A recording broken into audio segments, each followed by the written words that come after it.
Hola, bienvenidas, bienvenidos a Radio Semilla, el podcast de la Red de Guardianes de Semillas, donde hablamos sobre regeneración ecológica y social. Soy Daniela Caicín y en este episodio topamos un tema que me fascina, que es basura cero, los sistemas de basura cero. Y junto con María Esther Briz y Ali Franco nos enfocamos en esta conversa en dos de los residuos más controversiales y más abundantes en nuestra basura en los últimos tiempos. En una cara de la moneda, el plástico, que es un residuo que recién lo tenemos unos 100 años en nuestras vidas y está afectando de unas maneras que ni nos podemos imaginar en nuestra salud. Y es un tema de salud pública, es un residuo peligroso. Es un producto y una materia prima peligrosa, entonces es muy interesante poder profundizar con las expertas sobre ese tema en este episodio. Y por el otro lado, los orgánicos que constituyen el 60% de nuestros residuos y son muy fáciles de manejar y han sido nuestros residuos de la vida, de toda la vida, y que se han regenerado y reconstituido y que son lo que somos ahora, que son la materia prima también de lo que nos construye como humanos. Entonces es un episodio que disfruto un montón, espero que lo disfruten también. Ya saben que si tienen preguntas, dudas, quieren profundizar, nos pueden escribir por Telegram, por Instagram, por WhatsApp. Y la mejor manera es de entrar a la comunidad de miembros. Este podcast se sostiene solamente con los aportes de sus miembros. Por eso no tenemos auspicios, no generamos ningún tipo de publicidad pagada. Así que si te gusta este contenido, te nutre, sientes que puedes recomendar, profundizar en tus investigaciones, considera hacerte miembro y también ser parte de esta comunidad donde generamos mucha más conversación. Entonces, para activar tu membresía, entra a radiosemilla.com, puedes hacer un aporte en la medida de tus posibilidades y nos ayudas a que estas conversaciones sigan ocurriendo y se sigan regando.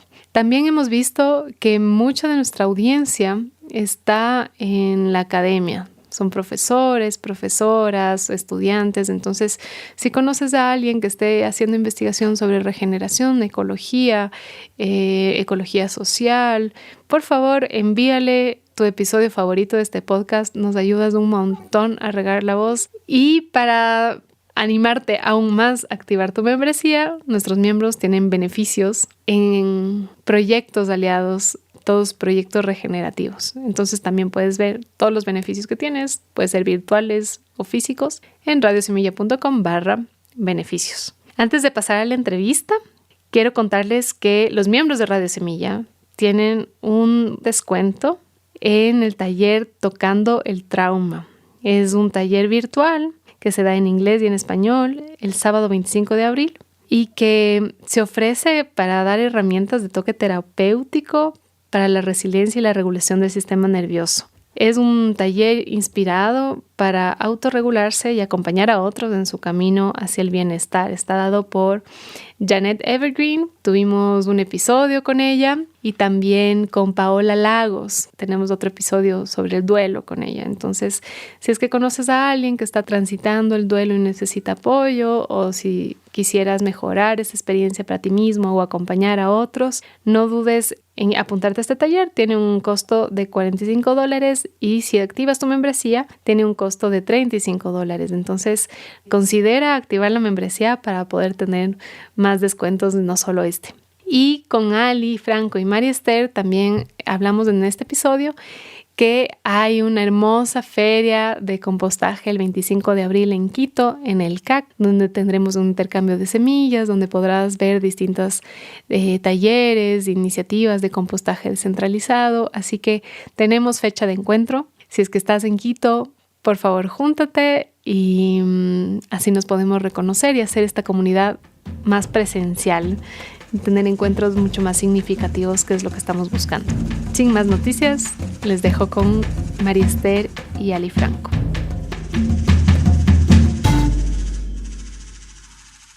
Ali, María Esther, qué gusto que estén en Radio Semilla Podcast. ¿Cómo llegan hoy? Bien. Aquí celebrando el Día Basura Cero, además. Ah, es hoy. Es hoy. Ay, qué fantástico. Tú, María Esther, ¿cómo estás? Muy bien, gracias también por la invitación. Efectivamente, aquí celebrando el Día Mundial de Basura Cero contigo, con ustedes. Qué buen momento para tener esta conversación. Yo tengo ahora, disculparán los oyentes, justo estamos en una época de gripes por aquí, así que, bueno, un poquito roncas, pero con toda la voluntad de generar cero residuos. Yo les quiero contar que Ali ya ha estado en este podcast, entonces vamos a dejar en las notas del episodio como toda su introducción personal. Y en esta primera parte vamos a concentrarnos un poco en el área de expertise de María Esther. Entonces, quería preguntarte, María Esther, ¿de dónde vienes? ¿Cómo fue tu infancia? Yo, bueno, nací en Guayaquil, pero crecí cerca del mar, mucho. Así que de dónde vengo, bueno, de dónde nací en Guayaquil, pero vengo en general de la costa y sobre todo de cerca del mar. Qué lindo. ¿Cómo fueron tus estudios? ¿Cómo te inclinaste a estos temas ambientales, a amar la naturaleza y protegerla? Siempre estuve muy interesada en la naturaleza, en la ciencia, en la biología, así que estudié biología y luego me fui por temas marinos y entré a los temas ambientales desde ahí, ¿no? Desde el estudio de la vida marina y ver la presión que se ejerce sobre la vida marina gracias a los hábitos de consumo y a la forma de vida, sobre todo en las ciudades. Y tuve la oportunidad de alguna vez que estuve en Galápagos ir a un vertedero y ahí fue como darme cuenta de la realidad de que, los vertederos, la basura es el síntoma de todo lo que está mal. Y fue ahí cuando decidí un poco cambiar del tema de biología marina más a residuos, prevención de residuos, gestión primero y luego prevención, y fue moldeándose por ahí mi camino. Uh-huh. Pero desde ahí. ¿Hace cuántos años fue esto del vertedero en Galápagos? Uy, hace un montón de tiempo, más de 20 años, y de todos modos, cuando tú estás cerca de áreas naturales y sobre todo cerca del mar, que también ha recibido muchísima de la basura plástica, por ejemplo, y has tenido la oportunidad de ver ecosistemas limpios y con mucha vida, y cómo poco a poco van cambiando, y las playas llenas de residuos plásticos, los arrecifes, es imposible no verte tocado directamente por el tema y sentir que tienes que hacer algo. Uh-huh. O sea, ser espectador literal en primera persona de la degradación de los ecosistemas, ¿no? Quisiera también, para tener contexto, saber cómo en qué estás trabajando ahora con respecto a basura cero y los residuos. Sí, yo tengo la fortuna de tener como varios sombreros, colaboro con varias organizaciones. Mi trabajo principal es con unas organizaciones que se llaman Gaia, que es la Alianza Global para Alternativas a la Incineración, y Break From Plastic, que es un movimiento global de organizaciones que trabajan para combatir la contaminación por plásticos a lo largo de todo el ciclo de vida de los plásticos. Y también a nivel nacional colaboro con Mingas por el Mar, que es una organización que también está muy enfocada en prevenir la contaminación por plásticos, y somos miembros de la Alianza Basura Cero Ecuador, con quien también colaboro de cerca. Entonces, tengo así como me muevo entre varias organizaciones y tengo la oportunidad de trabajar con varios grupos de personas. Fantástico, qué lindo. Ahora, Ali, a mí me gustaría preguntarte a ti también, ¿cómo ha sido tu acercamiento al tema de residuos y basura cero? O sea, yo digo que siempre me llevó el nombre de mi colectivo, ¿no? Porque la cuica cósmica, como eso es algo que yo menciono, digamos, en el anterior podcast, me llevó al mundo del compost. Pero al igual que María Esther, yo también hice mucha biología marina y pude ver como estos cambios de lo que ella habla. Yo trabajé mucho tiempo viendo el intermareal en Esmeraldas y poco a poco iba viendo el cambio de cómo cada vez más llegaba más basura, ¿no? Entonces hay algunas playas que han sido muy hermosas ahí en Esmeraldas. Me acuerdo una que se llama Tongorachi, que es mágico ese lugar, ¿no? Y de pronto es una playa que no tenía mucho turismo, estaba como muy solitaria, pero la basura siempre estaba presente. Entonces yo, cuando empecé a trabajar en la Alianza Basura Cero, realmente es cuando me empiezo a enterar que existe un movimiento que se llama Basura Cero. Y creo que hasta ahora pues estoy aprendiendo aún de qué se trata, porque es un sistema, ¿no? Es algo complejo.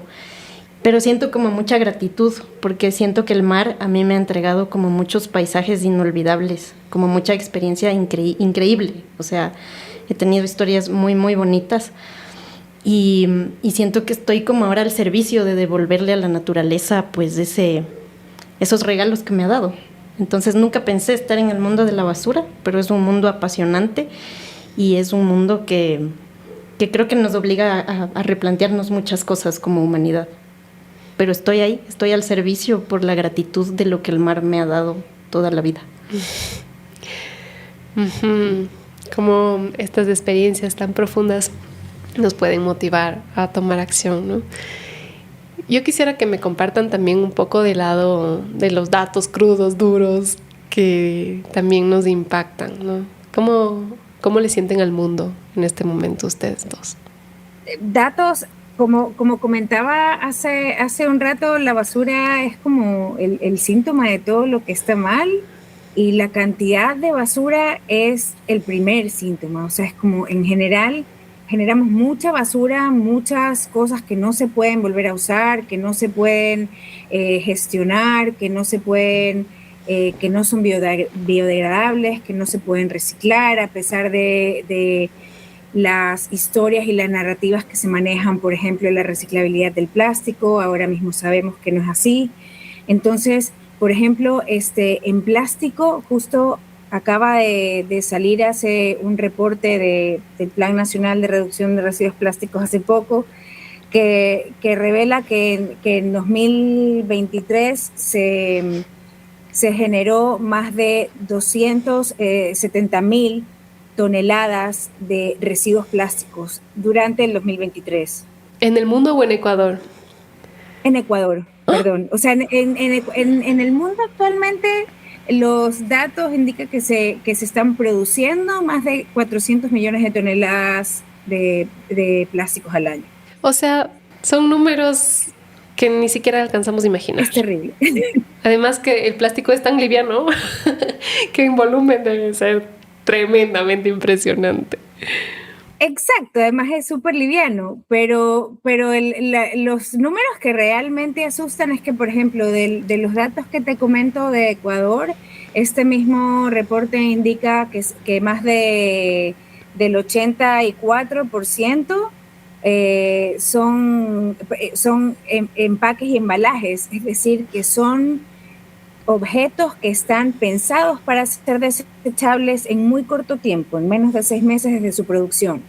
Entonces, no solamente que tienes una gran cantidad de plásticos que se ponen en el mercado, sino que además muchos están pensados para ser desechables. Uh-huh. Entonces, es lo que comentaba Ali, es acercarnos a Basura Cero, es acercarnos también a comprender la forma en la que estamos produciendo y por tanto consumiendo recursos naturales, porque todo lo que se hace es de recursos naturales y todo lo que usamos y fabricamos ejerce una presión dentro de los entornos naturales. Entonces, comprender esa conexión de que las cosas no salen de las perchas de una tienda, de un supermercado, sino de dónde provienen, cuáles son esos volúmenes, qué estamos haciendo con esos materiales, además de con ese objeto, con esos materiales que provienen de recursos, de la naturaleza, es súper importante y nos pone muy en contacto con cómo somos, cómo funcionamos y cómo realmente queremos ser, ¿no? O sea, hacia dónde queremos ir. Uh-huh. Yo quería preguntar también, me gustaría profundizar en este momento, ¿cómo se ven estos sistemas de basura cero a nivel más organizacional? Porque entiendo que como sociedad civil tenemos nuestras estrategias ¿cierto? Como comprar en la feria, llevar tus propios envases, rechazar cosas que no necesites. Hay toda una pirámide que estoy segura que más del 90% de nuestros oyentes están muy familiarizados con eso. Entonces, quisiera preguntar a nivel organizacional cómo se ve, qué tipo de trabajos se están haciendo para alcanzar estos modelos, cuáles son las amenazas, cuáles son los retos ya a nivel organizacional o gubernamental. La voluntad política y el involucramiento del Estado es fundamental en absolutamente todo. Por ejemplo, yo que estoy, Ali te va a poder decir mucho más profundamente en el tema del manejo de residuos orgánicos, pero por ejemplo, yo que estoy más en el tema de plásticos y una estrategia fundamental, por ejemplo, para la reducción de la producción y el consumo de plásticos son los sistemas de reuso. Y no se puede esperar que solamente la responsabilidad recaiga en los consumidores. Sí. Pero tú cuando compras un producto, tú quieres el producto, no el envase. Entonces, y son los productores los que tienen además el poder primero que tienen la obligación de hacerse cargo de ese envase en el cual te están vendiendo su producto, aparte que tienen el poder de implementar cambios a mayor escala que te puedan brindar su producto con envases que sean reutilizables realmente, que sean rellenables. Hay diferentes tipos de sistemas de reuso, hay diferentes tipos de sistemas también de recuperación de envases.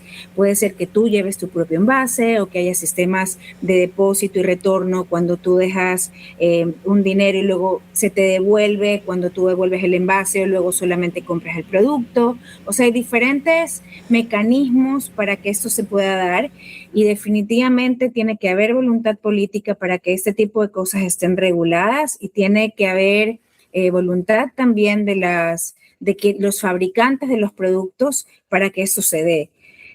Durante mucho tiempo se ha puesto toda la responsabilidad en los consumidores, en que tú tienes que gestionar tus residuos, tú tienes que reciclar porque si no, no se recicla, tú tienes que rellenar porque si no, no se rellena. Ya, pero necesitas crear un sistema donde la gente, si quiere tener buenas prácticas, las pueda tener.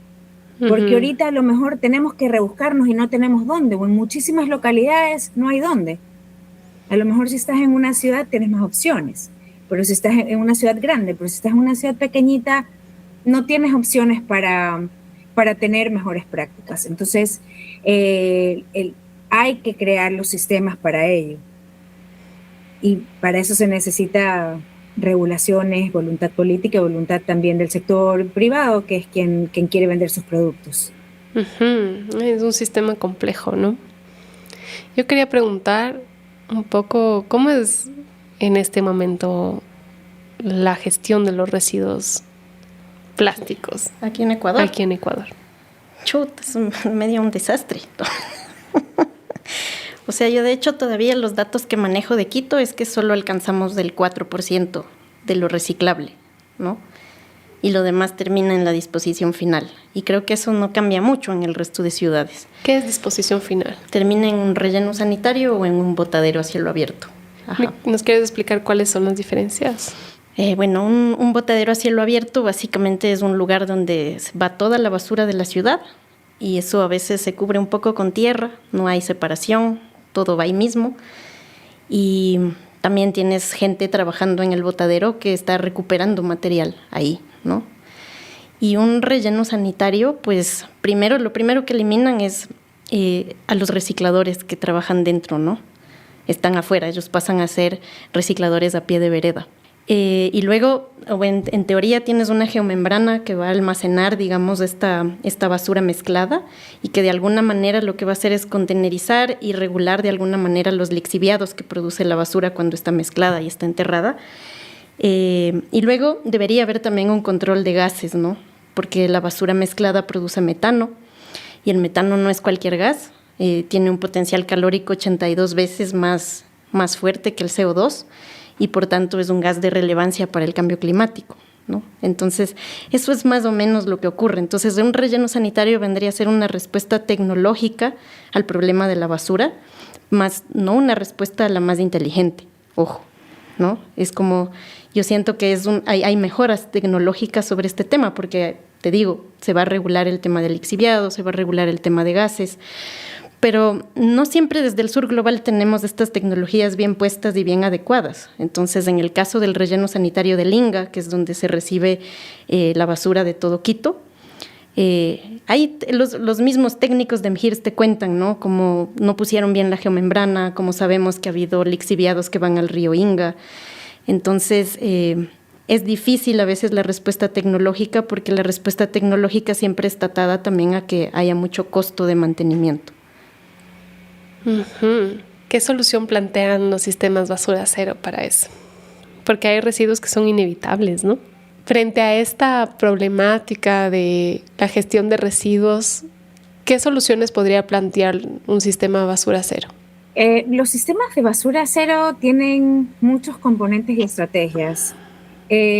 Por ejemplo, no son las mismas estrategias que usas para los residuos orgánicos que los que puedes usar para los plásticos.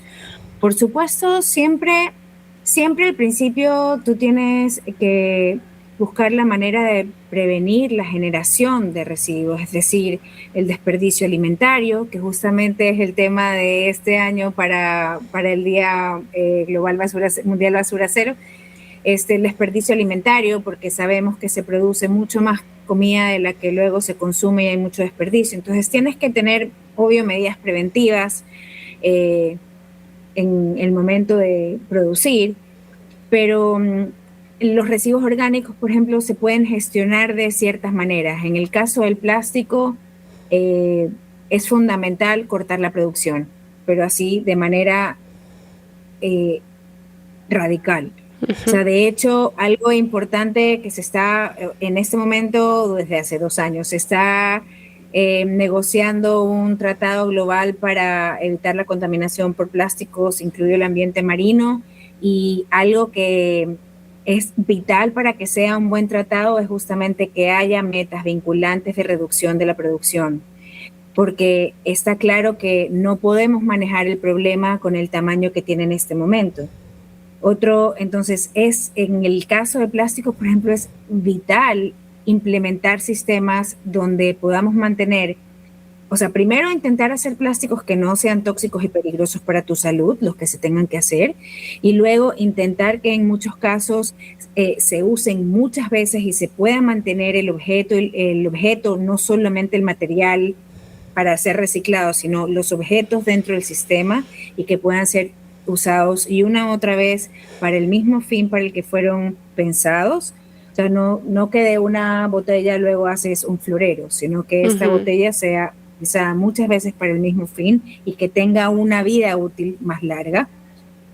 Como comentábamos al principio, si más del 80% de los plásticos están pensados para ser desechables porque son envases y embalajes desechables, esto es que simplemente no es viable que continúe de esta manera.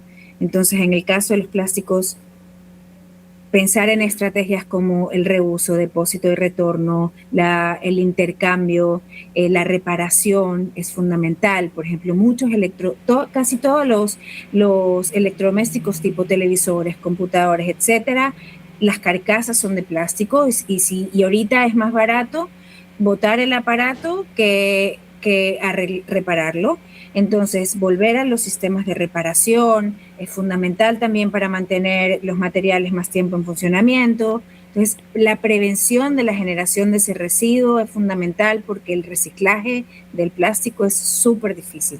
O sea, los plásticos realmente reciclables son muy pocos. La mayoría de plásticos no son reciclables. Entonces, pensar en eso como opción no es realista. La reducción es fundamental y buscar mecanismos para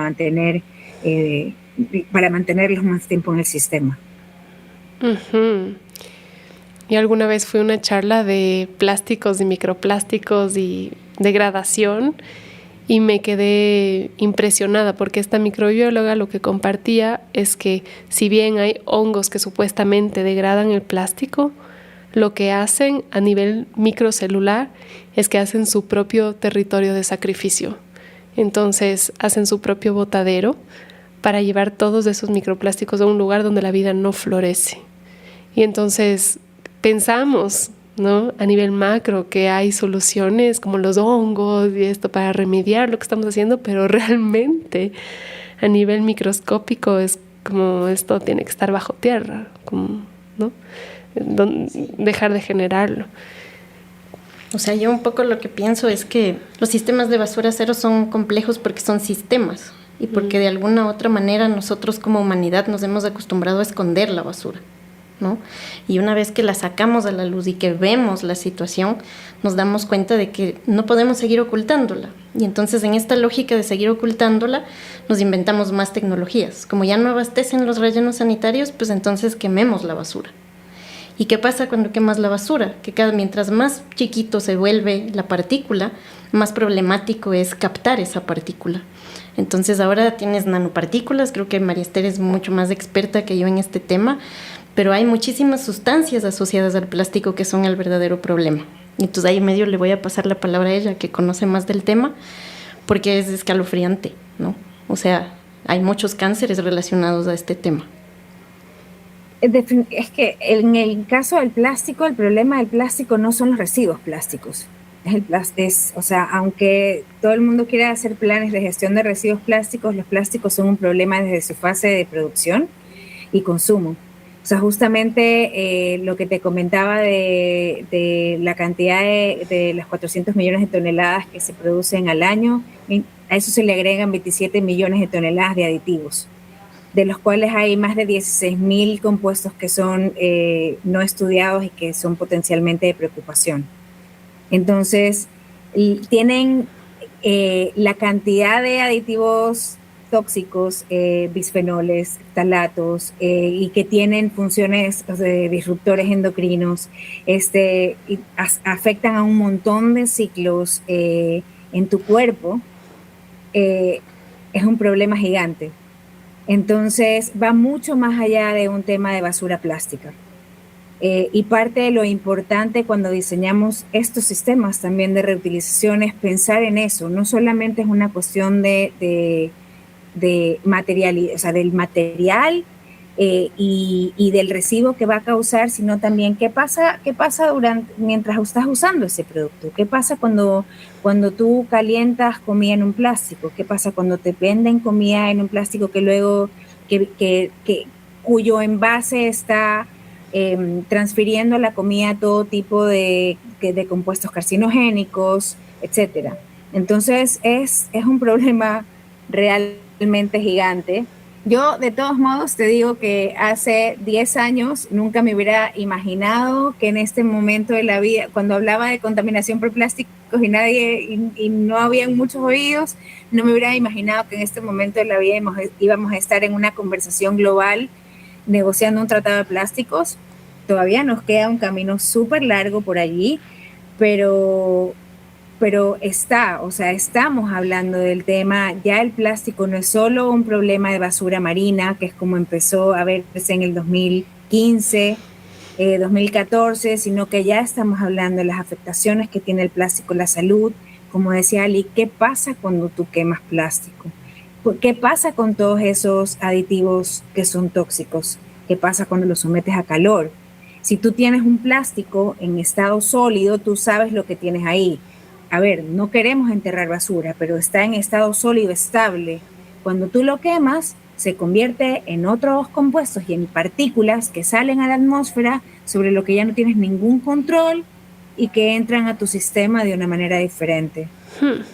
Entonces, cuando pensamos en soluciones, tampoco es cuestión de solamente sustituir un material por otro, porque no es como ya sustituyamos el plástico por papel, ¿no? O sea, es cuestión de pensar en sistemas. ¿Cómo queremos consumir nuestros productos? ¿Qué queremos poner en nuestros cuerpos? Entonces, hay que ir pensando en eso y justamente todas estas estrategias de basura cero, que son muy diversas, intentan dirigirse, digamos, hacia todas estas aristas que hay que tener en cuenta. Sí, yo creo que uno de los temas interesantes con Basura Cero es que por mucho tiempo cuando hablábamos, ¿no es cierto?, de cómo hacernos cargo de los residuos, por ejemplo, es interesante en el sistema participativo de garantías. Hay un pétalo que logramos que acá en Ecuador sea Basura Cero y no economía circular, ¿no? Y un poco la razón es que, claro, el nombre Basura Cero tiende a llevarte a esta utopía de que podemos vivir sin residuos.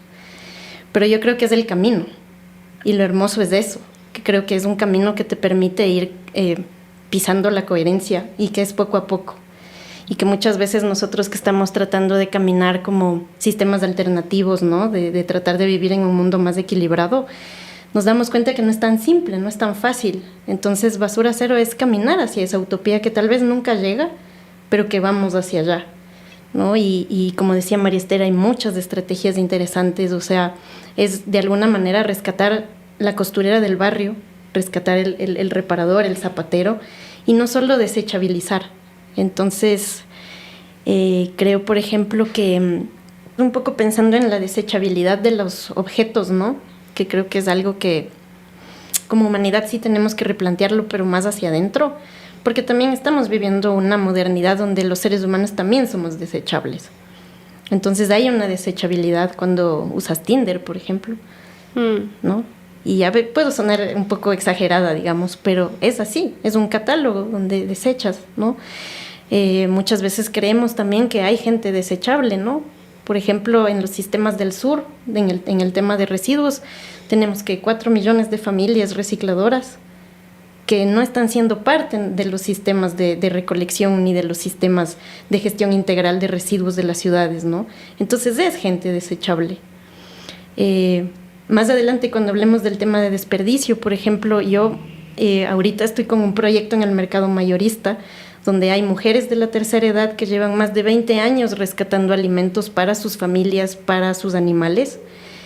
Y sin embargo la empresa, digamos, de disposición final de Quito entró hace algún tiempo a trabajar ahí y ahorita les está prohibiendo recuperar alimento. ¿Por qué? Porque tienen que cumplir una cuota de compostaje, ¿no? Entonces creo que los sistemas de Basura Cero son interesantes porque además cumplen como una jerarquía que va muy de la mano del sentido común, ¿no? Porque ¿qué es más valioso? ¿Comer un alimento que lo rescaté o llevarlo directamente al compostaje, ¿no? Entonces esas son reflexiones importantes que tenemos que hacer como más allá de consumidores incluso, ¿no? Sino de habitantes de este planeta. Es cómo quiero dejar mi casa para mis hijos, para mis nietos, o incluso si es que no soy madre, para el resto de generaciones, ¿no? Porque es eso, no podemos seguir creyendo que la desechabilidad es una vía y no solo son los objetos. Hay varias cosas que quería comentarles. Y a mí me gusta mucho esta analogía de la casa, que si toda la basura que generas la tuvieras que gestionar en tu propia casa, ¿cómo estaría tu cuarto? ¿Cómo estaría tu casa? ¿Cuánto espacio tendrías disponible? ¿Qué podrías hacer con cada una de esas? Digamos que no tienes patio, tienes tu casa, la que está, las 4 paredes, ¿ya? Yo no me puedo imaginar mismo yo, que me considero bastante basura cero, como qué hacer con todos esos envases plásticos y como ustedes ahorita dicen, chuta, ni siquiera los puedo quemar, no queda más como que confinarlos, hacer un territorio en sacrificio. Con todo lo demás creo que es bastante más surfeable, ¿no? Y entonces esto, si es que la tierra es nuestra casa común, eso mismo estamos haciendo. Una tierra que no se da abasto, donde ya no hay más espacio para todos los residuos plásticos que estamos generando y que no sabemos cómo gestionar. Y donde generamos estos territorios en sacrificio que de alguna manera igual afectan a nuestras próximas generaciones, para las personas que están viviendo ahí, ¿no? Las personas que viven alrededor de los botaderos, de los rellenos sanitarios, tienen una afectación y como tú dices, Ali, finalmente son vidas, personas que importan menos de alguna manera, ¿no? Territorios que importan menos para el sistema y que es un sistema que estamos promoviendo. Yo quería preguntar más o menos si tienen una caracterización, al menos en Ecuador, de los residuos, como qué porcentaje es plástico y qué otros porcentajes se manejan. O sea, generalmente un poco lo que pasa en la caracterización es que por suerte todavía tenemos mayoritariamente más orgánico, que yo creo que está fluctuando dependiendo de la ciudad, entre un 53% hasta un 60% en algunos lugares, y el resto es plástico, ¿no? Pero un poco la tendencia ahora tiende a hacer que el plástico vaya en aumento, ¿no? Entonces, por ejemplo, en algunos lugares rurales, la problemática es un poco más del plástico, porque todavía se tienen sistemas más del sentido común, que es, ¿qué hago con el orgánico? Pues alimento mis gallinas, alimento mis animales, o composto, ¿no? O por lo menos lo dispongo en las plantas. Pero el plástico es problemático porque es lo que acabamos de decir, ¿no? ¿Qué hacemos? Entonces, pero más o menos respondiendo a tu pregunta es así. Y a nivel mundial y de países, sé que Estados Unidos es un poco una bomba. ¿Tienen algún dato? En realidad, no es solamente Estados Unidos la bomba. Gran parte de los plásticos que se separan en muchos países ni siquiera se reciclan en esos países o no se reciclan, sino que son exportados a otros países, donde luego muchas veces los reciclan, a veces los reciclan, pero a veces los queman o los ponen en vertederos, pero ni siquiera son gestionados como se supone que deberían de ser gestionados. Entonces también la separación, si es que tú no tienes un sistema adecuado de reciclaje, la separación en origen no siempre significa que eso va a ser reciclado efectivamente. Entonces es súper importante, como comentábamos, o sea, tener realmente sistemas puestos a punto, pero la reducción en el caso de los plásticos es fundamental. Por ejemplo, lo que decía Ali, de también cómo los sistemas basura cero generan movimiento de economías locales. Si yo, en lugar de comprar el pan en el supermercado en una funda de plástico o en la tienda, lo voy y lo compro a la señora que hace pan, que está cerca de mi casa, voy con mi funda de tela. Eso es un residuo que no estoy generando. Y estoy colaborando con las personas que están cerca mío. Igual con los envases. Nosotros todavía tenemos una cultura de reuso de envases. ¿Quién bota un frasco de vidrio? Uh-huh. Nadie. Eso en otros países, en el norte global, se hace. Nosotros, todavía en Ecuador y en América Latina, nadie lo hace. Incluso los de plástico. Claro, pero me refiero ahora y encima, que son más escasos los de vidrio, porque cada vez te vienen más las cosas en plástico, son como un tesoro. Son como un tesoro, y cuando luego tú vas a comprar las cosas al granel, tú llevas tus propios envases de vidrio, que además son, ¿ya? Y tienes opciones, y si tuvieras un sistema donde realmente tú puedes ir, incluso aunque fueran supermercados más grandes, si tú realmente pudieras llevar tus envases, porque tienes cómo llenar tus productos de limpieza, de aseo personal, que además, bueno, tenemos que intentar que no estén llenos de tóxicos, ¿no? Pero si tú tuvieras la opción, la gente probablemente lo haría. O sea, si tú tienes un sistema que te ayude a tener mejores prácticas, yo creo que la gente lo hace, y cuando entienden el beneficio que tiene también para su salud, es un incentivo. Es un incentivo súper grande. Yo justo hace un par de días salió un documental que se los recomiendo, que se llama Plastic Detox. No está en español todo, pero tiene subtítulos en muchísimos idiomas, incluido español, y que es el viaje de 6 parejas que están intentando concebir, y cómo la exposición a los tóxicos, y en la mayoría de casos a los tóxicos que están en los plásticos, no se los permite. Y no tiene final feliz, así que no les voy a hacer spoilers, pero lo recomiendo si le pueden ver. O sea, y estas personas hacen un cambio en los productos que consumen, en qué usan hasta para lavar los platos, uh-huh, porque los plásticos están en todos lados, y las cosas mejoran, digamos. Así que sí es posible reducir nuestro consumo de plásticos y la exposición a los tóxicos que tenemos gracias a eso. Qué bien lo que me dices. Sí, justo es otra de las cosas que les quería comentar, como este paradigma. A mí me impresiona mucho el paradigma de que tenemos, de que los plásticos son lo más sanitarios posible, ¿no? Como que son lo más higiénicos, ¿cierto? Entonces, si vemos una carne que está envuelta en plástico al vacío, decimos, uy, esta carne debe estar muy, muy, muy bien, muy limpia, muy bien tratada. Incluso eso, los productos sanitarios femeninos, que están llenos de tóxicos y creemos que eso es lo más saludable en nuestra mente. Las medicinas, muchas de las medicinas vienen en envases plásticos. Y yo alguna vez, como esto me pareció el colmo, ya veía los ingredientes de unas golosinas gringas, perdón, a los compañeros, a los queridos gringos, amigos lindos que tengo, pero qué locura, las golosinas tenían petróleo como ingrediente.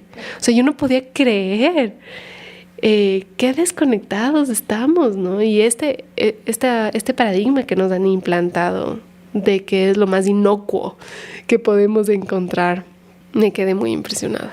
Sí, yo creo que uno de los principales temas es que ya hay que empezar a decir que el plástico sí es un material tóxico, porque lo es, ¿no?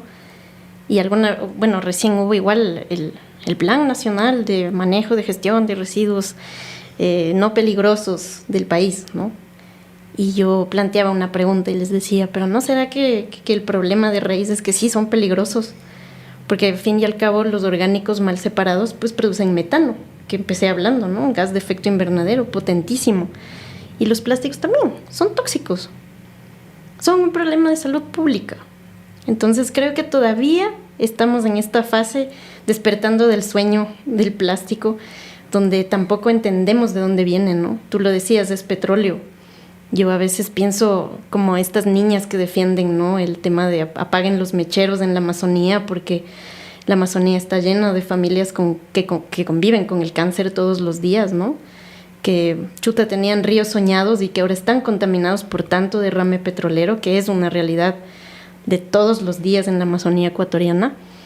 Y en las ciudades estamos con derrame de plásticos, ¿no? Entonces es la misma lucha, es como de verdad necesitamos entender de dónde vienen las cosas, de dónde procede el plástico. Y no es tóxico desde el inicio hasta el final. ¿Quisieras añadir algo, María Esther? En realidad, sobre lo que dice Ali, coincido. O sea, estamos acostumbrados a lo que comentaba de que pensar en que los plásticos son un problema cuando son residuos, cuando en realidad gran parte del problema es realmente antes de que sean residuos. Son problemáticos en absolutamente toda su cadena, desde la extracción de materias primas, producción y en la fase de uso. Y en algunos países sí se ha logrado regular los plásticos ya por temas de salud. Por ejemplo, en Perú, cuando se reguló la venta de poliestireno expandido, que es el espumafón, sobre todo para envases de comidas, el argumento principal para que ya no se siga produciendo y vendiendo para envases de comida fue el tema salud. El estireno con el cual se hace el poliestireno es tremendamente carcinogénico, está comprobado, y fue el argumento principal para que eso suceda, para la regulación de ese material.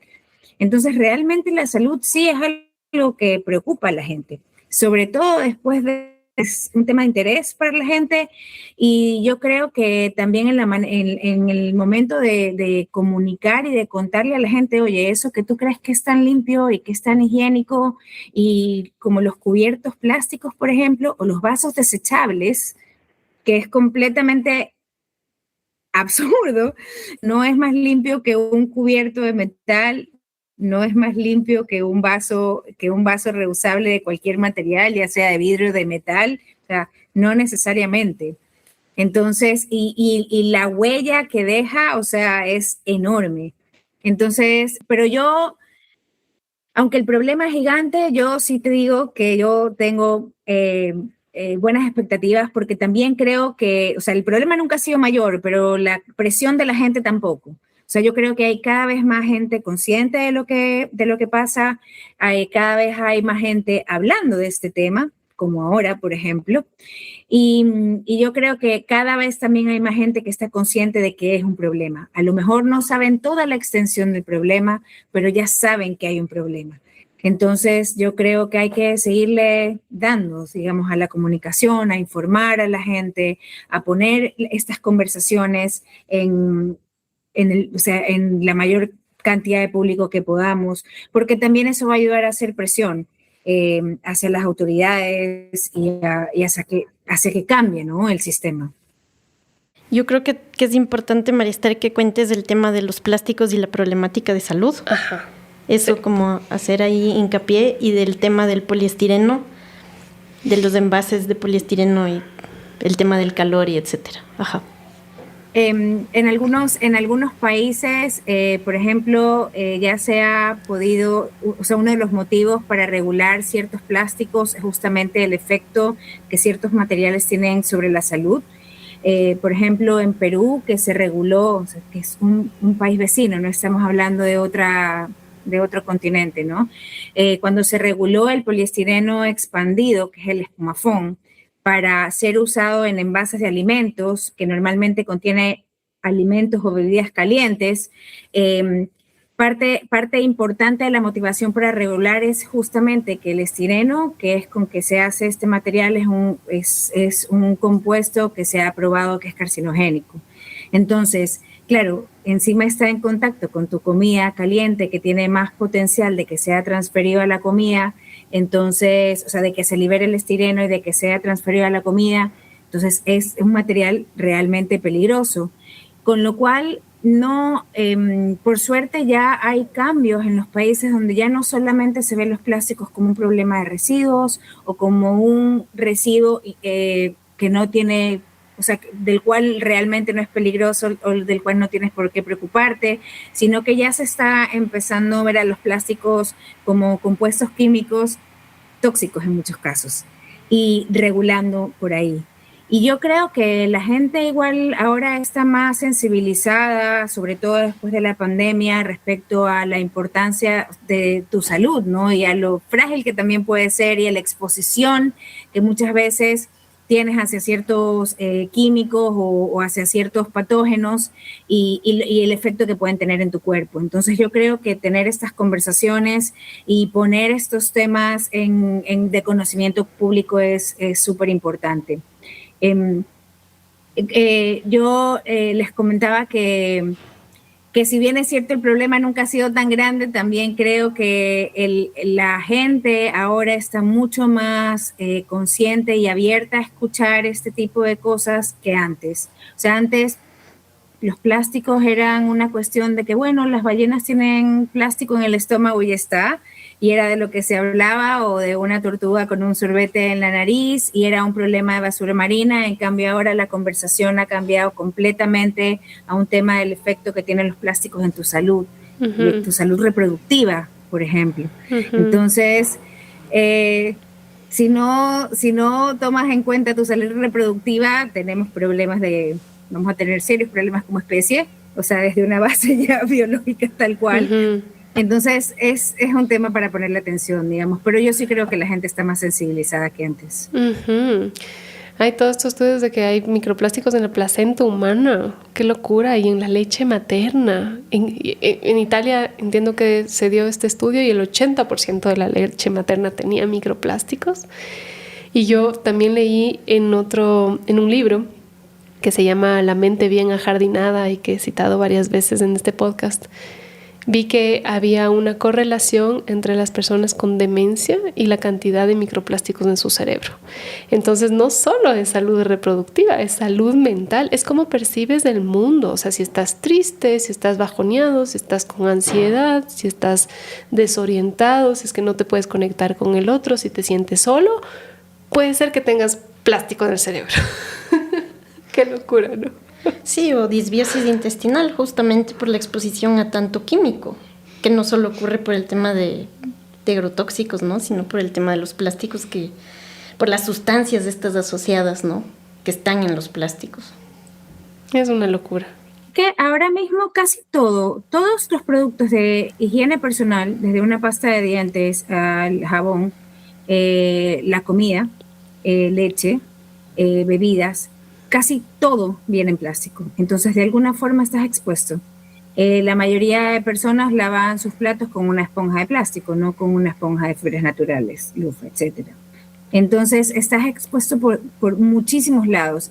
Casi todos los textiles ahora son plásticos. Uh-huh. Ahora encuentras muy pocos textiles de lana y algodón, lino reales. Casi todos son de plástico también.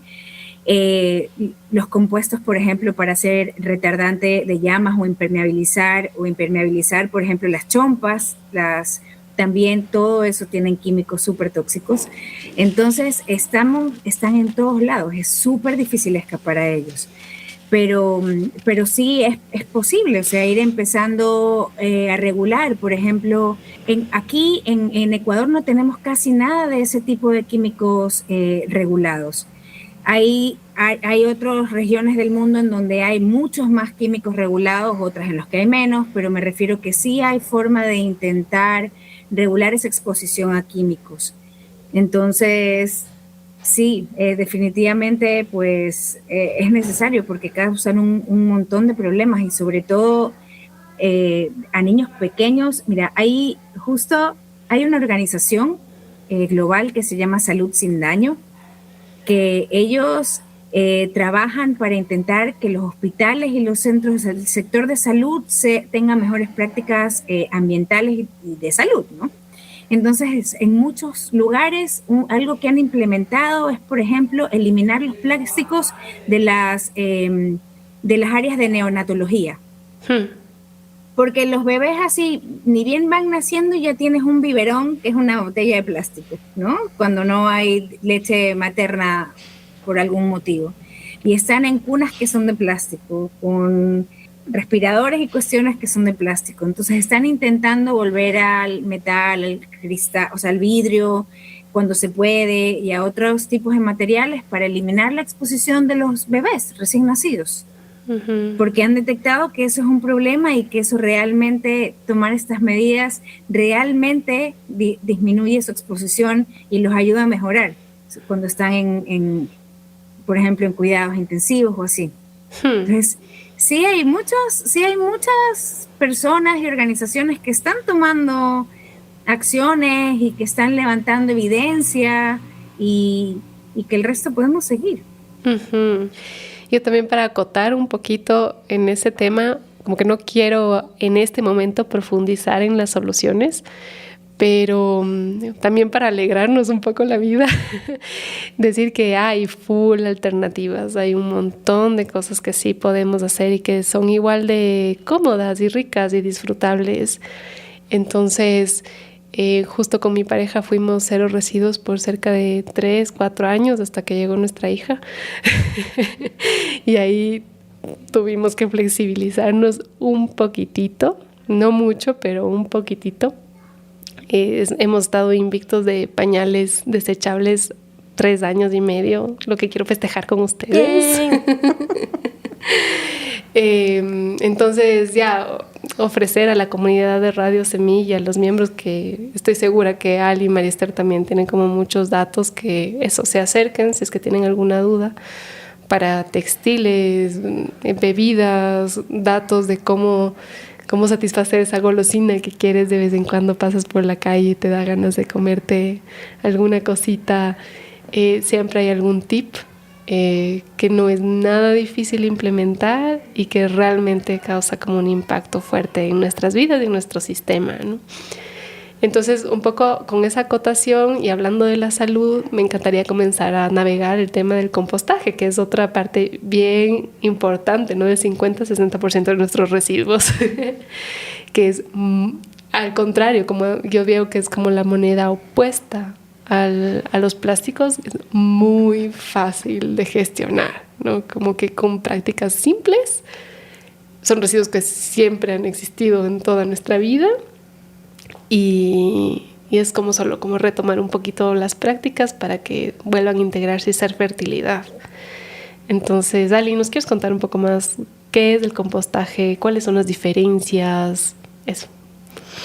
O sea, bueno, como yo te decía, siempre ha sido como mi residuo favorito porque no es un residuo, ¿no? Y el otro día en un taller con compañeros recicladores fue súper bonito hacer la reflexión de qué es orgánico, ¿no? Entonces, claro, todos somos orgánicos, ¿no? Y luego, claro, yo les ponía una foto así de estas técnicas que se están haciendo ahora, en vez de que te embalsaman y te ponen en una pared cuando te mueres, sino que te compostan. Y que, claro, para mí sería como muy, muy bacán morir así, ¿no? Que es como una forma de devolverte a la tierra, ¿no? O sea, ¿qué más vas a entregar sino tu vida al suelo, ¿no? Para mí es como hasta extremadamente poético. Pero creo que hay que entender que, claro, somos naturaleza, lo que quiere decir que de alguna manera somos del sol, ¿no es cierto? La energía solar transformándose en un montón de materia, ¿no? Eso es la vida. Y cuando nosotros tenemos los residuos orgánicos, ¿no es cierto? Básicamente es una forma de coger, ¿no es cierto?, esa energía del sol y de alguna manera también devolverla al suelo, ¿no? Es perfecto, es como para mí un infinito, como un eterno retorno, ¿no? Maravilloso. Entonces, para mí el compostaje tiene una apuesta muy filosófica y creo que también en el anterior podcast lo hablamos un poquito, ¿no? Pero en mis próximas reflexiones, digamos, en este tiempo que ha pasado y que he podido como integrar mucho más también lo que implica el compost en mi vida, creo que sí, que a la final es una especie de aprendizaje para entender que la muerte es parte de la vida y que muchas veces también con el compost te compostas, ¿no? Porque hay muchas partes de uno que también tienen que irse transformando. Entonces el compostaje es transformación. Para mí no es un residuo, porque básicamente lo que tú haces ¿qué es un residuo orgánico? Básicamente es agua y nutrientes. Entonces es como una locura cuando tú no separas la basura y la pones dentro de la misma bolsa, porque estás poniendo recursos como súper valiosos para la naturaleza, ¿no? Y que cuando haces esto, literalmente se convierte en gas y se va, ¿no? Porque en gas y contamina. Y contaminante, ¿no? Porque básicamente, claro, que estos residuos en su mayoría van a ser nitrógeno y el nitrógeno es un elemento que le gusta hacer gas, ¿no? Entonces, cuando tú compostas, lo que haces es capturarle al nitrógeno y fijarle al carbono, que además es súper interesante porque te vuelves químico, ¿no? Te vuelves un alquimista de la materia y entonces estás devolviéndole al suelo la capacidad de fijar el carbono, que también está como demasiado en la atmósfera. Para mí es una medida linda porque te empodera, ¿no? Es como decirle al ciudadano de a pie, si tú compostas, estás haciendo una medida directa para cambio climático, ¿no?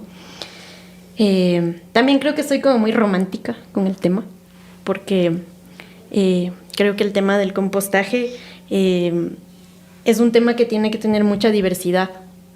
Entonces, si Quito, por ejemplo, produce 1.800 toneladas al día de residuos, ¿cómo hacemos para gestionar 1.800 toneladas al día? Entonces, en la Alianza Basura Cero Ecuador tenemos muchos compañeros que están haciendo gestión de estos residuos. Tenemos activistas como la Cueca Cósmica y otros compañeros que de alguna manera nos gusta enseñar a la gente a compostar, que creo que es la apuesta como más utópica, ¿no? La más compleja, porque la gente no quiere hacerse cargo de sus residuos. Y luego también están los otros tipos de compostaje que también se pueden hacer, ¿no? Y que creo que las municipalidades deberían apostar. Pero creo que el reto mayor es justamente cuando entramos en este dilema de valorizar, porque la valorización tiene solo un sentido económico. Entonces, cuando tú empiezas a hacer compostaje pensando en el rédito económico, medio que se friegan y ahí se caen los procesos de compostaje municipal, ¿no? Entonces, yo creo que tienen que haber muchas posibilidades de gestionar estos residuos de una manera en que, en el mejor de los casos, puedas valorizar.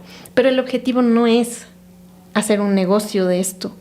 El objetivo es devolverle los nutrientes al suelo, porque el suelo a la final está pasando también por toda una problemática ambiental que se ha hablado muchísimo en este podcast, que es el tema de los agroquímicos. Pero lo que a mí más me ha interesado en el tema del compostaje es que yo le veo al compost no solo como un abono, es un probiótico. O sea, literalmente cuando tú haces un compost de buena calidad, tú estás gestionando bacterias, estás gestionando hongos que son realmente los que van a dar de comer a las plantas, ¿no? Entonces Steiner cuando hizo todo su trabajo de biodinámica, un poco cuentan la historia, ¿no? Que fueron los campesinos a decirle, algo pasa, señor Steiner, el suelo ha perdido vitalidad, ¿no? Y entonces estos biopreparados, ¿qué son? Que son rarísimos, ¿no? Que parecen así como brujería desde Steiner, básicamente son la receta de un compost.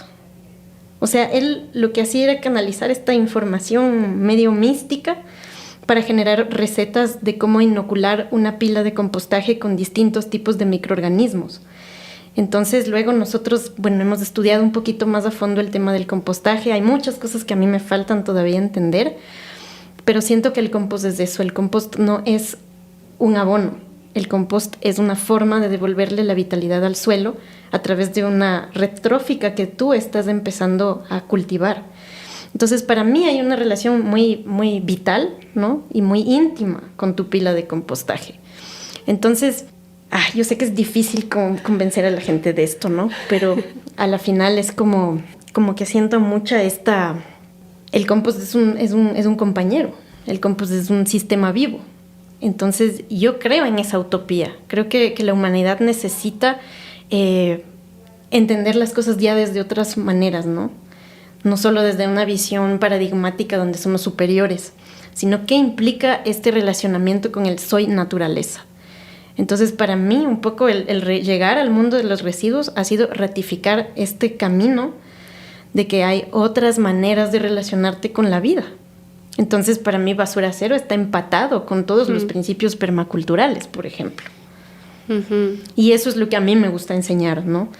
Entonces, pero creo que también hay que buscar también las soluciones prácticas, ¿no? Y estamos hablando de que tenemos un tema de cambio climático, estamos hablando de que los residuos son la tercera fuente de metano, de producción de metano de origen antropogénico, y que tenemos que hacer algo.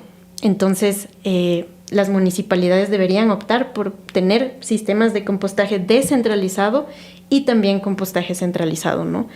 Pero muchas veces lo que pasa es que es como que el sistema capitalista nos permea tanto, porque el sistema capitalista de alguna manera es el que impulsa también la desechabilidad, ¿no? Y luego no se hace cargo, es un sistema irresponsable, ¿no? Uh-huh. Porque consumimos sin importar nada, creyendo que el planeta no tiene límites, creyendo que el planeta es infinito, que Dios lo ha puesto ahí para nosotros, ¿no? Para usufructuar, digamos, ¿no? Y cuando haces ya las reflexiones en el camino, yo creo que un sistema de basura cero lo que hace es devolverte la posibilidad de reconectarte con una vida humana más auténticamente humana, ¿ya? Valga la redundancia.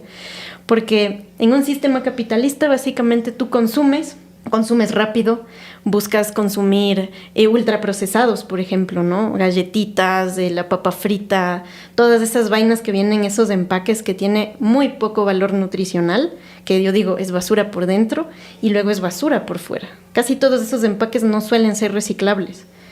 Entonces, creo que un sistema de basura cero también te empieza ya a hablar de un sistema económico de decrecimiento, te empieza a hablar de la posibilidad de que compostes tus residuos. Y una vez que tú compostas tus residuos, yo espero, ¿no?, que la gente se haga la pregunta, ¿y luego qué hago con todo este compost? ¿Y qué hago con todo este compost? Se responde, te tiene que terminar en una huerta. Y tiene que terminar en una reflexión de lo que estoy comiendo. Entonces yo, capaz, eso te digo, ¿no? Soy muy romántica, me encanta ser romántica con estos temas, porque veo un mundo de posibilidades con el compostaje, ¿no? Y eso es lo que de alguna manera me ha vuelto más coherente también, porque creo que una vez que tú empiezas a compostar, esa es una medida donde tú ya no puedes volver a mezclar la basura. Entonces es una medida además súper efectiva para buscar que haya separación en fuente, que también es como un componente esencial para un sistema de basura cero, ¿no? Muchas ciudades ya, vamos a compostar, pero igual siguen mezclando o solo hacen el sistema con mercados, pero no se apuesta a la educación ambiental. Y eso es lo que yo creo que ahí es donde es un punto crítico. Uh-huh. O sea, todos somos responsables de la basura, desde el Estado hasta el productor enorme de plásticos, pasando por el consumidor. Todos somos responsables de lo que estamos haciendo. en distintas medidas, ¿no? Uh-huh. Entonces, como decía María Esther, por mucho tiempo le hemos encargado la responsabilidad al consumidor. Y el consumidor, o sea, ¿qué va a hacer? ¿No? Es la analogía que tú ponías. ¿Qué hago? Entonces, ahí es donde entra el Estado a generar estructura. Entonces, en el mundo de los residuos, yo me he cuestionado muchas veces cuál es el rol del Estado. Entonces, el rol del Estado no es controlar. Bueno, en ciertas partes sí, porque tiene que generar leyes, ¿no es cierto?, para que los productores se hagan cargo de la disposición final, porque tienen que buscar la forma más inteligente de esa disposición final, pero también tienen que generar estructura para que los ciudadanos puedan adaptarse a un sistema mejor. Y en este adaptarse en un sistema mejor es dar incentivos para que la gente composte, no sé, hay mucha gente que está haciendo el tema de la gestión privada, ¿no? Entonces, como no compitas con ellos, dales la oportunidad de que existan, porque los sistemas en la vida son diversos. Entonces, no creo que podemos no se trata de obligar, sino de buscar que existan un montón de opciones para que la gente pueda adaptarse a vivir mejor. En este caso, en el caso de Ecuador, le veo a veces muy difícil, es como somos aprensivos, ¿no? Es como tenemos 1,800 toneladas, pues las voy a gestionar yo y nadie más. Entonces eso no puede ser. Y creo que también es como extremadamente valioso hablar del tema. Yo muchas veces cuando hablo con la gente del tema del compostaje, hay gente que no quiere saber ni muerta de compostar, ¿no? ¿Qué es lo que les causa repulsión? Que es sucio, que voy a ver gusanos, que voy a ver bichos. Entonces, eso me recuerda a mi muerte, eso me recuerda que voy a ser comido por gusanos y no quiero. Justo a eso iba, Ali, era algo que me venía rondando con lo que dijiste. Esta paradoja de ver el plástico, pensar que es inocuo, pensar que nos da salud y a la final es nuestra muerte. Y ver el compost con ese rechazo que yo lo he sentido también, de la pudrición, de la descomposición, como algo poco sano, un poco saludable, de lo que me quiero alejar, pero es como verse a uno mismo, ¿no? Es como tú dices, enfrentar que somos un ciclo y enfrentarnos de alguna manera a esto que no queremos ver, a nuestras sombras, a la muerte, a la descomposición, para la vida. Que algo inerte que solo no cambia y te da la ilusión de que estás bien. Exacto. Pero es una pantalla. Sí, y yo creo que, mira, es tan profundo que hemos creado, o sea, la civilización de alguna manera se basa en eso, como nos hemos separado de la naturaleza, tal vez por una ficción de ser inmortales, ¿no? Y no es así. Entonces, de alguna manera yo siento que es como, hay que despertar de esa ilusión, porque en realidad el ciclo es infinito en la vida, o sea, la vida eterna está en entregarte a la vida, ¿no? Ajá. Entonces el compost de alguna manera es eso, tú estás entregando los residuos a que sean parte de la vida. Es complejo porque creo que es bien profundo la desconexión que tenemos, ¿no? Y una parte de mí en este tiempo, porque ha pasado tiempo, ¿no? Pienso en el otro podcast, que he cambiado yo, digamos, hasta llegar a este punto, ¿no? Y para mí ha sido un cambio fuerte también empezar a hacer basura cero. No creo que lo logro al 100%. Creo que hay muchas cosas que también fallo. A veces me olvido de llevar mi funda de tela, ¿no? Pero es un proceso. Creo que también basura cero no es un sistema punitivo. Es como te decía, es un sistema de adaptación, de resiliencia, de conciencia. Y de festejo. Y de festejo, ajá. Sí. De festejo porque a la final creo que cuando uno empieza con esto, luego te cuestionas, ¿no? Es como, en vez de comprarme la galleta, la voy a hacer. Es la misma cuestión de cuando logras sembrar tus alimentos, ¿no? Saben distinto. Creo que también para mí ha sido una reflexión, como decía María Esther también, de esta comunidad. Porque no se trata de hacer todo yo y quitar comodidad. Me pasaba mucho eso. Tengo ganas de las galletas porque soy muy golosa. Y resulta que vi una vecina que hacía galletas deliciosas con ingredientes naturales y orgánicos, muy cerca mío, donde yo podía llevar mi recipiente y tenerlo. Y entonces no significa hacer más de esfuerzo, sino encontrar la manera de colaborar más con quienes están a nuestro alrededor. Y creo que también es como, a veces te ven raro. Yo, por ejemplo, a mí me encanta el chifa. Y cuando compro chifa, de alguna manera llevo a veces mi recipiente, ¿no? Entonces tengo mi chifa favorito, donde me conocen y ya saben que, mi vecina ya ha traído su recipiente, ¿no? Claro. Entonces, funciona nomás. Al principio a veces no, es como hay un shock, ¿no? Pero creo que hay mucha gente haciendo cosas distintas y ponte, me gustaría hablar, ¿no? de una colega que se llama Andrea Garzón. Ella tiene esta iniciativa empresarial. Ella es una empresaria, pero con conciencia, ¿no? Y ella ha logrado cambiar los centros comerciales, los patios de comidas. Entonces se puso un sistema de reuso donde tiene su lavabo ahí a presión y todo industrial, ¿no? Pero ella te demuestra con cifras lo inmensamente poderoso que es un sistema de reuso versus un sistema de desechabilidad. Da trabajo, recupera orgánicos, que también direcciona a gestores para alimento de cerdos y chuta, tú, o sea, las cifras que ella maneja, que en este rato no me las sé, pero más o menos es como, chutas, ¿qué gastas? Medio litro de agua cuando lavas un plato versus 150 litros cuando fabricas uno desechable. Y el tema es que la gente necesita hacer esta reflexión, como te decía al inicio, de dónde están viniendo nuestras cosas. Las cosas no caen del cielo, ¿no? Uh-huh. Tienen un proceso extractivo. Y creo que una vez cuando juegas ya con números te das cuenta de que los desechables no deberían tener el costo que tienen. Uh-huh. Son muy baratos porque, chuta, están pisoteando la gente y están pisoteando la tierra, ¿no? Y creo que es lindazo el camino cuando empiezas a darte cuenta de que puedes transformar y ser parte del cambio. Entonces sí me da como mucha alegría, como de alguna manera darme cuenta que a pesar de que las cifras son como muy abrumantes a veces, luego en el camino te vas encontrando con un montón de gente que viene de espacios muy diversos y que quieren un cambio positivo, ¿no?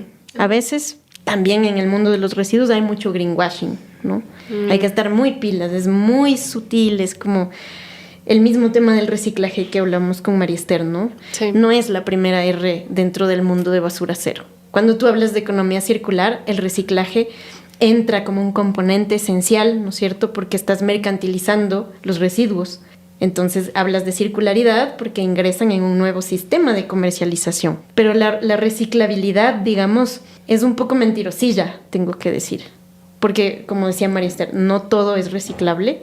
Y cuando tú reciclas algo, también generas residuos. Hay un porcentaje alto de microplástico que termina saliendo de estas. Son empresas contaminantes, ¿no?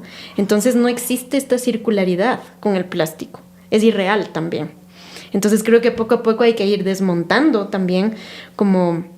yo creo que el sistema económico es muy mutante, ¿no? Es un cáncer que muta muy rápido. Entonces muta muy fácil hacia alternativas que resultan siendo falsas soluciones, ¿no? Uh-huh. Entonces, para mí, el reciclaje es una falsa solución. Sí. Sí, o sea, no hay vueltas que darle. Y es complejo. Creo que ahí mucha gente se pone incómoda, ¿no? Uh-huh. Entonces, generalmente, cuando nosotros nos enfrentamos, digamos, a lo que tú decías, esta relación que tenemos con los estados, primero que para ellos les cuesta mucho como entender también y develar el costo real de la disposición de los residuos, ¿no? Casi siempre no es lo que estamos pagando. Y por eso se hace de tan fea manera, o sea, de tan mala manera, ¿no? La pagamos mucho menos de lo que deberíamos para que se gestione bien. Sí, ajá. Y por otro lado también es un sistema mal hecho. ¿Cuántos millones de dólares le cuesta a Quito gestionar sus residuos al año?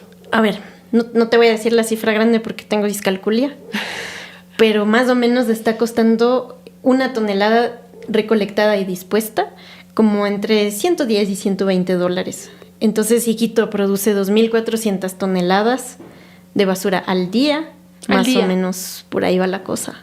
Ajá. Es una locura. Es una locura. Entonces, no hay relleno sanitario que aguante. El relleno sanitario de Linga, que no debería ser llamado relleno sanitario, ¿no? Bueno, ahora está manejado un poco mejor. Se saturó mucho antes del tiempo de vida que iba a tener. Entonces, ahora compraron al frente más hectáreas con esta misma lógica.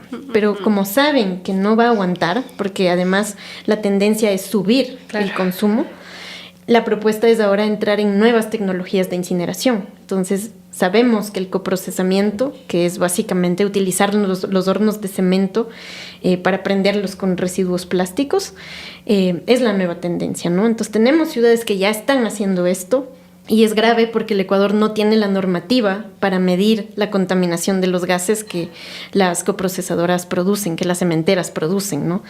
Entonces ellos tienen licencia ambiental, están dentro del modelo de economía circular que promociona el mismo Estado, y de pronto no estamos midiendo los gases que son cancerígenos. Entonces, claro, yo les hacía la pregunta, ¿no?, al municipio de Quito, como ustedes acaban de firmar un convenio con la UNACEM para coprocesar. ¿Cuál es la UNACEM? UNACEM es la Unión Nacional de Cementeras, que está en Otavalo, ¿no? Que está, bueno, tienen cementeras allá. La Holcim, por ejemplo, es una cementera que también hace coprocesamiento, no solo aquí, sino en varios países de Latinoamérica. Y estas comunidades alrededor de las cementeras sufren problemas de cáncer. Aquí en el Ecuador no sabemos qué está pasando, pero ellos aseguran que no producen contaminación. Pero el rato que les dices, ¿dónde está la evidencia de que ustedes miden dioxinas bifuranos? Ah, no, es que la normativa ambiental no te pide que midas eso. No estamos midiendo otros gases, que eso sí no producimos. Entonces toma tu licencia ambiental, ¿no? Entonces hay que tener mucho cuidado, porque además detrás de esto hay un negocio también. O sea, la cementera no está recibiendo eso porque es buena gente, es porque hay un negocio. Entonces, generalmente lo que te venden es decirte que vas a abaratar costos, pero luego ¿cuánto te cuesta el transporte de estos residuos hasta la cementera? En el caso de Quito, ahorita no se está coprocesando. Sabemos que hay una alerta de que esto puede pasar. Y si esto pasa, vamos a llevar nuestros residuos a quemar en Otavalo. Entonces, ¿cuántos kilómetros hay de, no sé, 200 kilómetros? Es ridículo. Entonces estamos, ¿dónde es el ahorro de la huella ecológica, no? Entonces muchas veces hay que estar súper pilas. No saber qué hacer. Claro, y buscar soluciones fáciles. Y que es algo que yo creo que ya no podemos hacer. O sea, la vida es un sistema complejo. Entonces, ¿por qué los humanos nos estamos aferrando a siempre querer lo más cómodo y fácil? Cuando la vida no es cómoda y fácil. Porque imagínate lo que, nacimos de una célula primordial, ¿no? Que luego se transformó, evolucionó bajo un montón de presión, pasaron miles de cosas para llegar a ser un ser humano. Y nosotros, ahí todos cómodos, queremos las soluciones fáciles, ¿no? Es como, somos complejos, somos seres muy complejos. Entonces creo que tenemos que rendirnos ante eso. Y no sé, yo creo que ojalá, ¿no?, en mi romanticismo, nos despertemos de este sueño que es el capitalismo, ¿no? Que al final es un sueño suicida. No sé cuál es otro sistema, sí, económico, ¿no? Me gusta el de crecimiento. Hay que seguir buscando, pero sí es una cosa loca y hay que despertar de eso. Sí, yo también le apunto a ese decrecimiento y le apunto con alegría, porque es el decrecimiento de estos sistemas suicidas, pero es el crecimiento, ojalá, de la comunidad, del tiempo, del disfrute, de la música, de lo que de verdad nos nutre, ¿no?, y nos hace humanos. Entonces, de la vida más lenta. De la lentitud, de la lentitud. Sí, y hago autorreflexión, me cuesta full, pero sí, como al menos observarlo, ¿no? Oye, Ali, no me quiero quedar sin este sabor de las técnicas prácticas de compostaje, porque estábamos profundizando en eso. Entonces me gustaría mucho cómo ir desde lo más complejo, lo centralizado, cómo funciona eso, cómo demos una picadita, hasta llegar a lo más fácil y más personal, más aplicable para quienes nos escuchan. De una. O sea, generalmente cuando tú hablas del manejo de desechos orgánicos centralizadamente, también nos venden esta idea de que a través de la gestión, ¿no es cierto?, de estos desechos, de la biodigestión de estos desechos, tú puedes producir energía eléctrica, ¿no? Entonces, ponte, tú pasas por el relleno sanitario de Linga y a costa de nuestros apagones por nuestro otro mal sistema de energía, entonces es como el relleno sanitario estaba produciendo energía. Produce energía, pero sí, de muy baja calidad, con muchas emisiones que se escapan del relleno sanitario.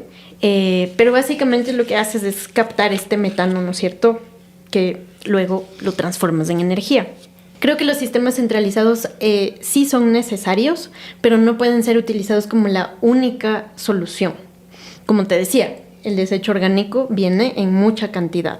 ¿ya? Entonces tiene que estar bien manejado. Hay sistemas anaeróbicos donde necesariamente necesitas que haya buena separación en fuente, porque son sistemas costosos, son sistemas que requieren que haya separación. El plástico daña a estas máquinas, la vuelve ineficiente. Entonces, ¿cuál sería lo mejor? Que haya separación en fuente y que haya estos sistemas anaeróbicos de biodigestión para, pues, gestionar este metano, ¿no? Y transformarlo en gases un poquito menos peligrosos. Luego yo pensaría que hay un sistema que a mí me gusta mucho, ¿no es cierto? Que es bueno, voy a hablar primero del sistema descentralizado, que creo que hay esta opción, ¿no es cierto?, de gente que está haciendo su modelo de negocios, que recupera orgánico y que luego te lo devuelve en compost y tú pagas una tarifa, que yo digo, esto es para la gente que, bueno, mismo no se va a ocupar del compostaje, pero que quiere hacer algo. Y que es válido. Espacio, ¿no? también. Y que no tiene espacio, exactamente. Entonces me parece que está bien. Me parece que está generando un tipo de economía igual que puede ser descentralizada, que puede ser local. Aquí es donde pueden integrarse también recicladores de base, ¿no? Con modelos que van a abaratar los costos de gestión de la municipalidad y que van a disminuir los riesgos también de cuando centralizas todo. Creo que es muy importante hablar de la descentralización. Luego, un sistema que a mí me gusta muchísimo es la compostera comunitaria, y que es algo que todavía yo romantizo porque no siempre funciona por el tejido comunitario. Uh-huh. Pero he visto casos que funcionan muy bien, ¿no? Nosotros con la Alianza tenemos igual otra compañera que, bueno, hacen el Club del Compost en Bellavista.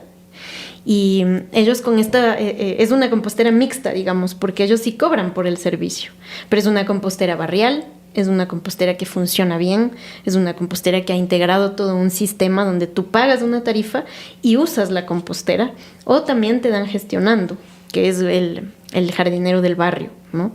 Funciona bien. Yo en otros países vi composteras comunitarias funcionando increíblemente. En Holanda vi una compostera que era terminó siendo una pizzería. Entonces la gente quería gestionar los residuos, luego eso se volvió una huerta comunitaria que luego terminó en una pizzería, ¿no? Entonces hay formas de hacerlo y a mí me parece muy valioso recuperar el tejido social. Es una forma territorial también de recuperar la salud del barrio. Entonces ahora que hay tanta delincuencia, ¿no? Es como, ¿cómo puedo recuperar yo mi barrio? Tal vez teniendo una compostera comunitaria, ¿no? Empezando por algo simple. Es complejo, pero yo creo que poco a poco vamos a ir caminando estas opciones.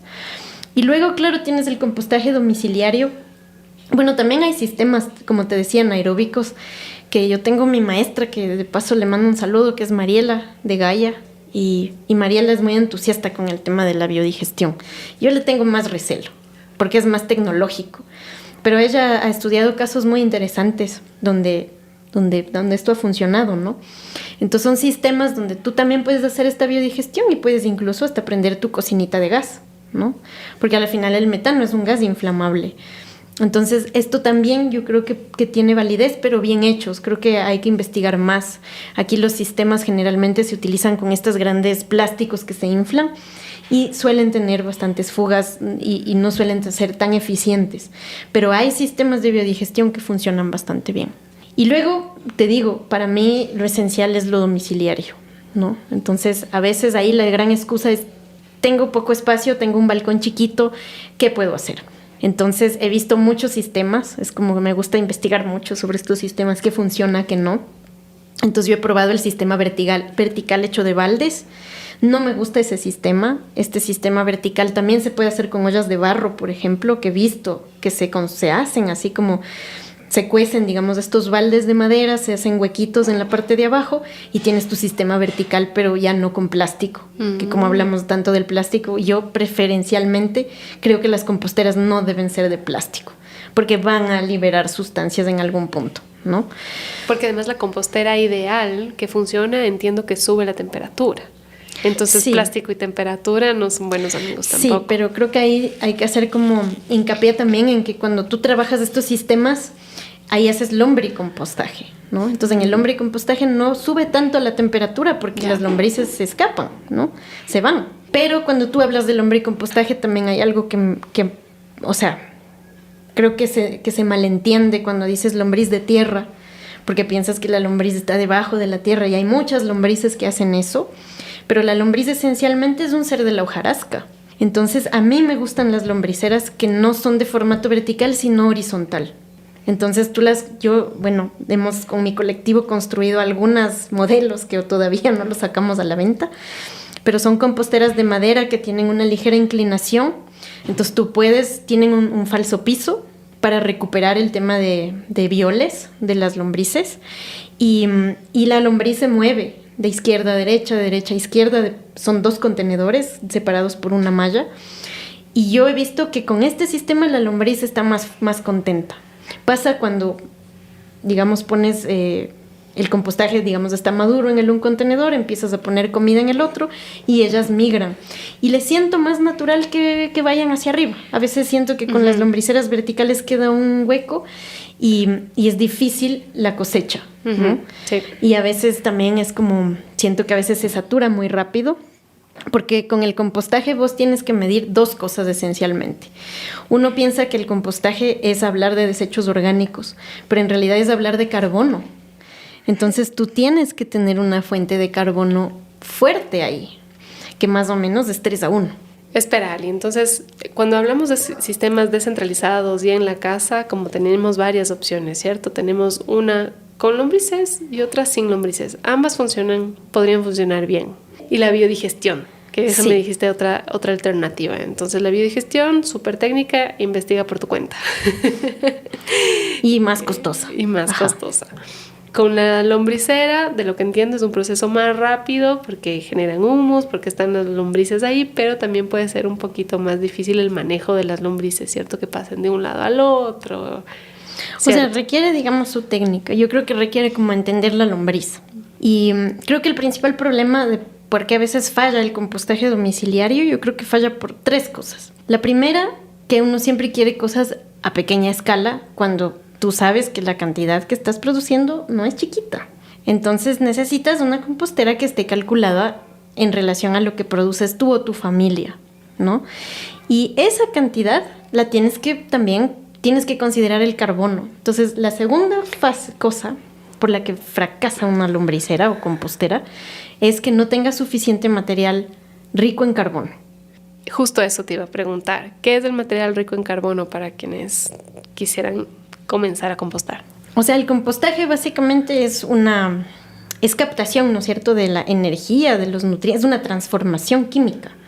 Entonces, tú vas a llamar nitrógeno, ¿no es cierto?, a los residuos orgánicos, y vas a llamar carbono a todo lo que va a ser casita de microorganismos, que son realmente los que hacen la transformación de los orgánicos a tierra o a humus, ¿ya? Entonces, ¿cuáles son estos materiales? Material premium, hojas secas. Luego puede ser viruta, puede ser pedacitos de madera. Luego está cascarilla de arroz. Tienes que buscar un material que permita aireación, ¿no? Que esa es para mí la tercera fuente de fracaso de una compostera casera domiciliaria, es que no aireas bien, que no hay un entendimiento real que tú estás hablando con un sistema vivo, te estás relacionando con un sistema vivo. Eso es una compostera, eso es una lombricera. Entonces necesita aire igual que nosotros. Cuando tú quitas aire, produces metano. Entonces también creo que hay a veces fracaso porque no te estás relacionando bien. Pero a mí me gusta mucho este sistema porque a la final estás aprendiendo que los sistemas los errores no son terribles, ¿no?, en la vida. Es como si te equivocas, hay que empezar de nuevo o ver qué falló y mejorar. Eso también hace una compostera. Entonces no siempre es trágico. Pero como la gente parte, ¿no es cierto?, de esta reflexión de ocultar su basura, entonces la compostera en el último rincón del patio, ¿ya? Eso también me olvidé decir. ¿Qué sistema decides tú? Dependiendo de qué. Compostera si tengo patio, porque entonces si va a producir cierta humedad, si va a producir cierto biol que necesita irse para abajo. Si no tengo patio, entonces lombricera. Pero tengo que hacer mi cálculo.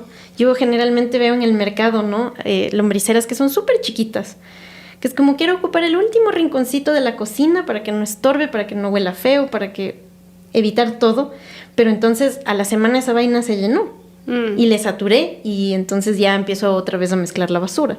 Entonces tienen que estar calculadas dependiendo del volumen de lo que estoy produciendo. ¿Cómo hago eso? Entonces tengo mi balde en la cocina y lo voy pesando, pues. O sea, hago una caracterización, ¿no es cierto?, de un mes y sé exactamente cuánto volumen voy a producir.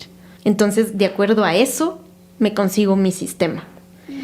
Y de ahí, o sea, es voluntario. Para mí es un sistema voluntario. Por eso te decía, tiene que ser un sistema diverso cuando tú hablas de la gestión, porque no todos quieren hacer esto.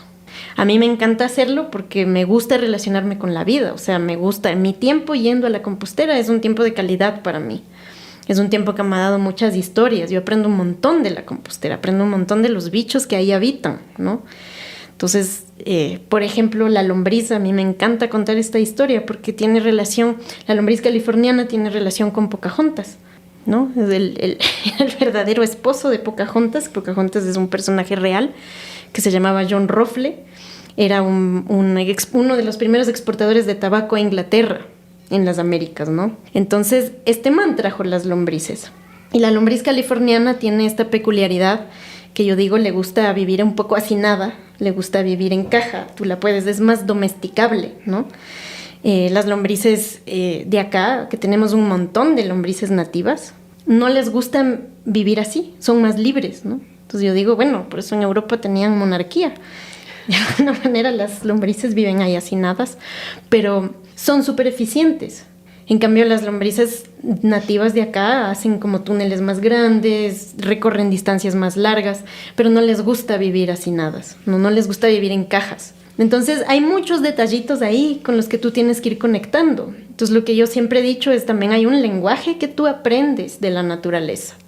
O sea, los animales que visitan tu compostera, los bichos que vienen, te están diciendo algo de lo que está pasando en el lenguaje de la vida. Entonces, si viene mosca de la fruta, que es lo que comúnmente pasa, ¿no es cierto? Llegan, son molestas, son un montón.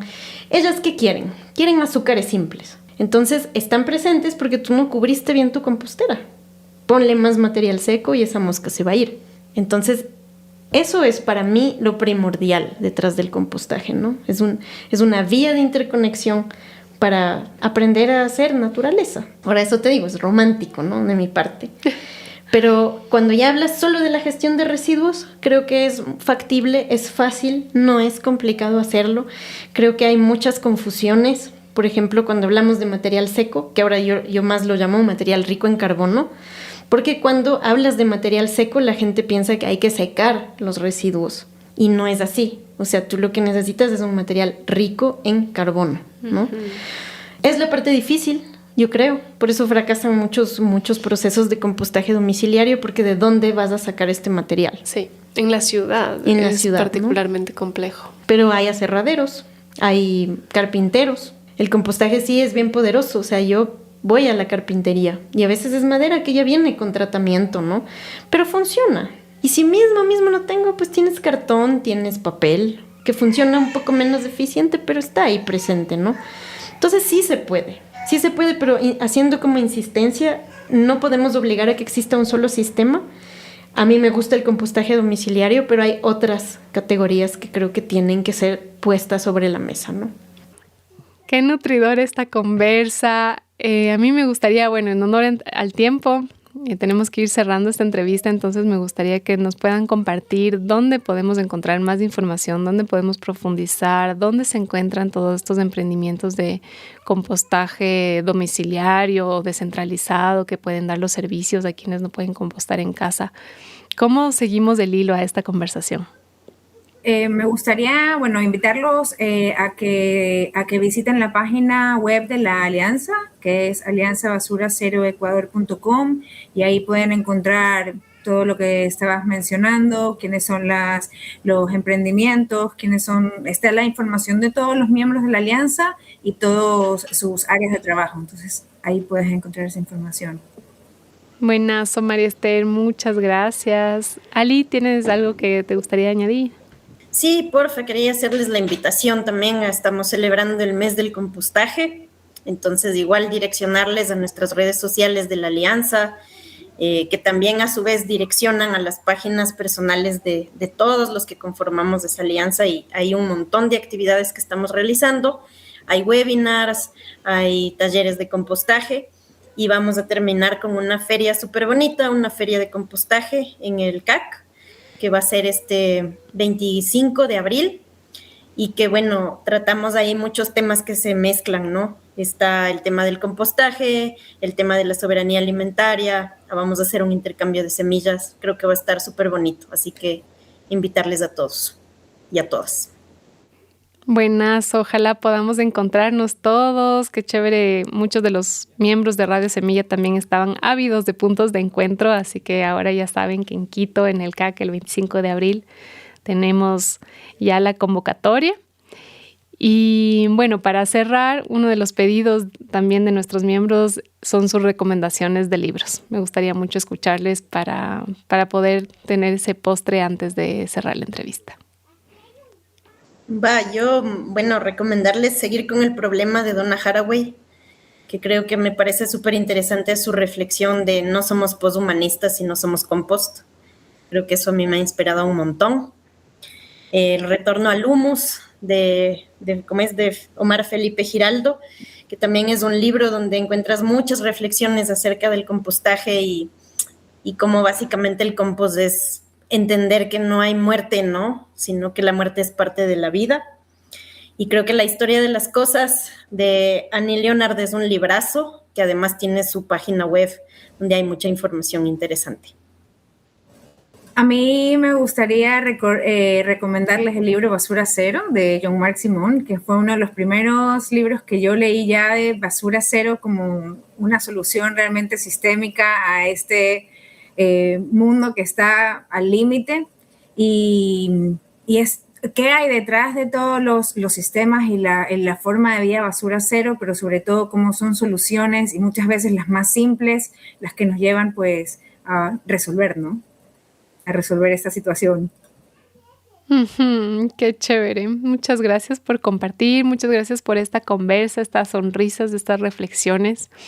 También me hace sentir que a pesar de que estamos hablando de temas complejos y de estos planetas al límite, todas estas conversaciones son súper nutridoras y disfrutables.